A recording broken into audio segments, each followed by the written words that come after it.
আপোনালোকৰ অপেক্ষাৰ অন্ত পৰিলে আৰু এয়া মঞ্চলৈ আহিছে আমাৰ অতিকে মৰমৰ সংগীত জগতত বিভিন্ন গীত গাই ভাল ভাল কাম কৰি আমাক উপহাৰ দিছে সংস্কৃতিৰ পথাৰখনত এটা সুনাম অৰ্জন কৰিবলৈ ইতিমধ্যে সক্ষম হৈছে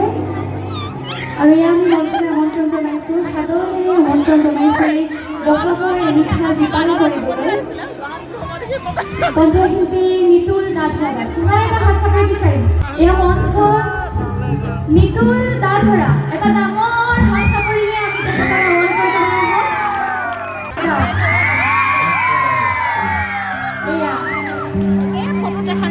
আপুনি ভালে আছে ধন্যবাদ জনাইছোঁ আজি বহাগৰ নিশাতেই খুব জীপাল হ'ব লাগিব আপোনাৰ গীতেৰে আপোনাৰ সুৰেৰে আমি তাকে আশা কৰিম আৰু আমাৰ বীৰৰাচি সেনা অসম লাকুৱা আঞ্চলিক সমিতিৰ উদ্যোগত এই অনুষ্ঠিত কৰা আজি বহাগী আদৰণি অনুষ্ঠানৰ তৰফৰ পৰা আমি আমাৰ মৰমৰ কণ্ঠশিল্পীগৰাকীক সম্বৰ্ধনা জ্ঞাপন কৰিবলৈ আগবাঢ়িছোঁ আৰু সম্বৰ্ধনা জ্ঞাপন কৰিবলৈ আমি মঞ্চলৈ আমন্ত্ৰণ জনাইছোঁ আমাৰ উদ্যোক্তা সমিতিৰ কৰ্মকৰ্তাসকলক প্ৰাঞ্জল ৰাজপৰ খনি ফুলাম গামোচাৰে সম্বৰ্ধনা জ্ঞাপন কৰিব এটা ডাঙৰ হাত চাপৰি লাগে